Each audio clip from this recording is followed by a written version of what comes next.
अस्सलाम वालेकुम viewers, welcome to Ustad ji online. Viewers, उम्मीद है आप खैरियत से हैं। व्यूअर्स, आज की वीडियो में हम बात करेंगे मिनिस्ट्री ऑफ डिफेंस के प्रिपरेशन से रिलेटेड। इससे पहले भी डिफरेंट वीडियोस अपने चैनल पे ऐड कर चुका हूं, आप उनको ज़रूर कंसीडर करें, आपको उनसे काफ़ी ज़्यादा फ़ायदा होगा। वो वीडियोस जो हैं वो मिनिस्ट्री ऑफ डिफेंस की प्रिपरेशन से रिलेटेड ही हैं। उसमें आपको हर तरह का डाटा मिलेगा, चाहे वो एवरीडे साइंस है, पाकिस्तान अफेयर्स है, करंट अफेयर्स है, वर्ल्ड अफेयर्स है, इंग्लिश है, उर्दू है, कंप्यूटर है, उसके बाद इंटरनेशनल रिलेशंस है, मैस कम्युनिकेशन है, फिर सोशियोलॉजी से रिलेटेड डाटा भी हमारे चैनल पे अवेलेबल है, आप उसको वहाँ से ज़रूर देखें। आज की इस वीडियो में हम बात करेंगे इंटरनेशनल रिलेशंस के बारे में और जानेंगे कुछ इम्पोर्टेंट क्वेश्चंस जो कि इंटरनेशनल रिलेशन से रिलेटेड हैं। व्यूअर्स, ये 5वीं वीडियो है जो कि इंटरनेशनल रिलेशन से रिलेटेड इम्पोर्टेंट क्वेश्चंस आपके साथ शेयर करने के लिए मैं आपके अपने चैनल पे ऐड कर रहा हूँ। और इससे पहले 4 वीडियोस में ऐड कर चुका हूँ, वो भी चैनल पे अवेलेबल हैं, आप उनको वहाँ से देख सकते हैं। डाटा से हट के सबसे बड़ी बात चैनल पे ये है कि वहाँ आपको हर किस्म की अपडेट मिलेगी जो कि डिफरेंट एग्जाम से रिलेटेड है, स्पेसिफिकली मिनिस्ट्री ऑफ डिफेंस से रिलेटेड।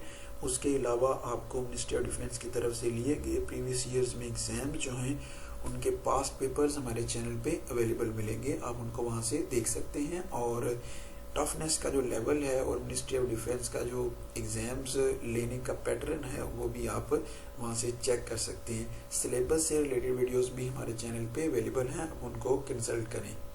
इससे पहले कि हम फॉर्मली वीडियो की तरफ बढ़ें, मैं आपसे रिक्वेस्ट करूंगा कि अगर आपने अभी तक हमारे चैनल को सब्सक्राइब नहीं किया तो उस्ताद जी ऑनलाइन को यूट्यूब पे सब्सक्राइब कीजिए और बेल आइकन को ज़रूर प्रेस करें ताकि जैसे ही कोई नई वीडियो आए, नई अपडेट आए तो आपको उसका नोटिफिकेशन पहुंच जाए। आप हमें फेसबुक पे भी लाइक कर सकते हैं और ट्विटर पे फॉलो कर सकते हैं। तो व्यूअर्स, वीडियो की तरफ बढ़ते हैं।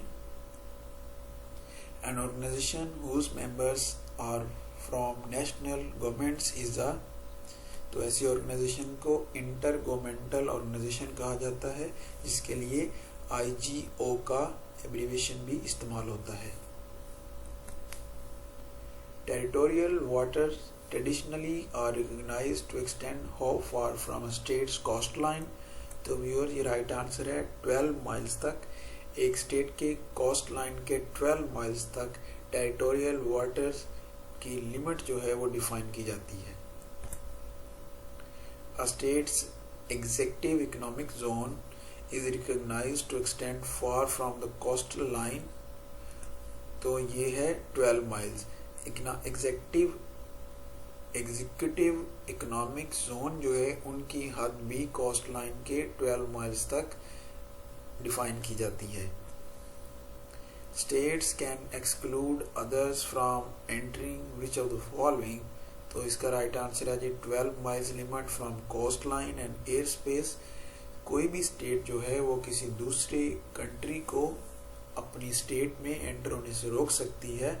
उसकी जो बाउंड्रीज हैं, चाहे वो कोस्ट लाइन की हैं या एयर स्पेस की, 12 माइल्स तक उस किसी भी स्टेट को इजाज़त होती है कि वो वहाँ पर अपनी हदूद का तयन कर सके। यानी कि पाकिस्तान की जो बाउंड्री है इसके 12 माइल्स तक इसकी हदूद जो है वो कोस्ट लाइन की और एयर स्पेस की हैं। इसके अंदर इससे आगे कोई कंट्री अगर एयरक्राफ्ट या कोई शिप आना चाहता है तो उसे पाकिस्तान की परमिशन लेनी पड़ेगी।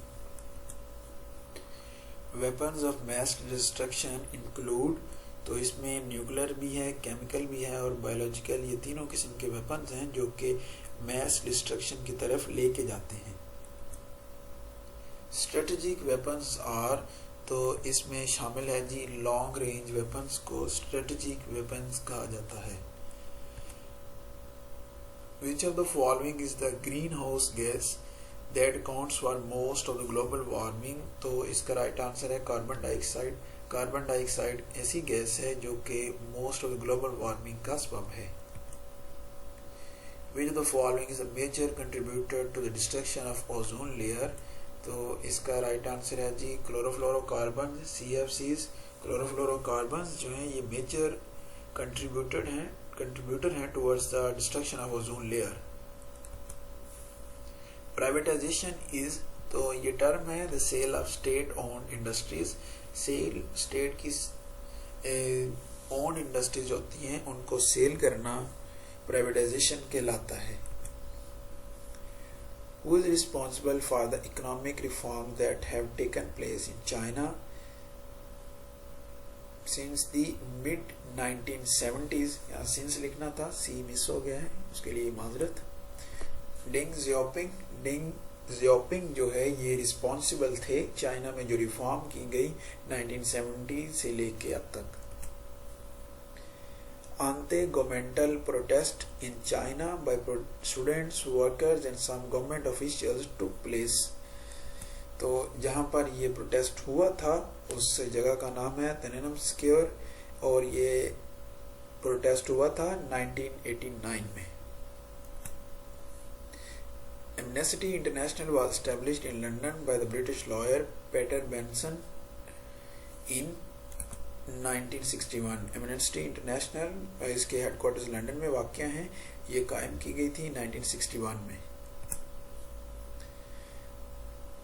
The ANZUS Treaty among Australia, New Zealand and the United States was signed in, तो इसका राइट आंसर है जी 1951। एग्जैक्ट डेट की अगर बात करें तो ये ट्रीटी 1 सितंबर 1951 में साइन किया गया था और आंजुस जो है ये एब्रिवेशन है ऑस्ट्रेलिया, न्यूजीलैंड और यूनाइटेड स्टेट्स का। The treaty of Versailles settled peace in, तो राइट आंसर है जी यूरोप। ट्रीटी ऑफ वर्सलेस जो है इसने यूरोप में पीस को सेटल किया था। इस तरह के प्रीवियस वीडियो में भी हम बात कर चुके हैं कि ट्रीटी ऑफ वर्सलेस जो है ये पीस एग्रीमेंट था जो कि 1919 में कंक्लूड हुआ था और इसने वर्ल्ड वॉर 1 को एंड किया था। The Commonwealth of Independent State was established in, तो इसका राइट आंसर है 1991 में Commonwealth of Independent States establish की गई। International Monetary Fund was form after Bretton Woods conference in, तो इसका राइट आंसर है जी 1944।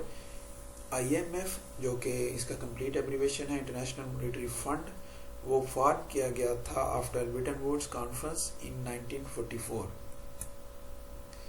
Issues in Global Politics was written by, right answer है जी Gavin Boyd.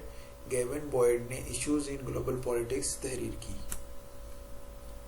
South West Asia is popularly known as Middle East. South West Asia को commonly Middle East के नाम से जाना जाता है।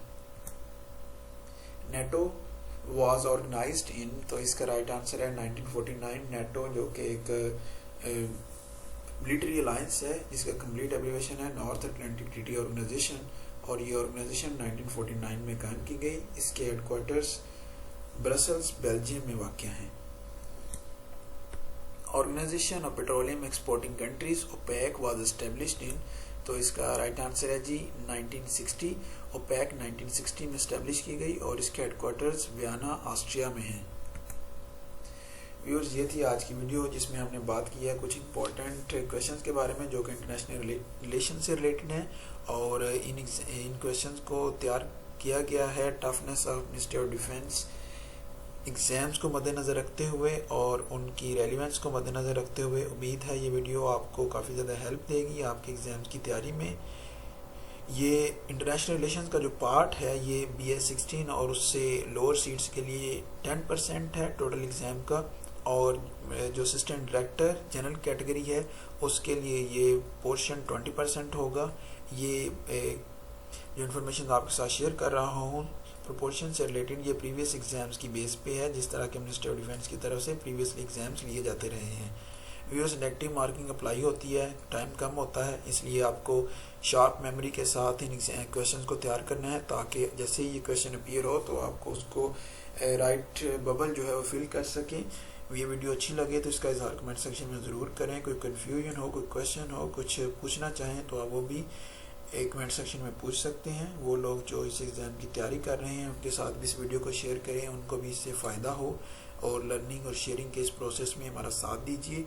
आपने अगर अभी तक हमारे चैनल को सब्सक्राइब नहीं किया तो उस्ताद जी ऑनलाइन को यूट्यूब पे सब्सक्राइब कीजिए और बेल आइकन को ज़रूर प्रेस करें ताकि जैसे ही कोई नई वीडियो आए, नई इन्फॉर्मेशन आए तो आपको उसका नोटिफिकेशन पहुंच जाए।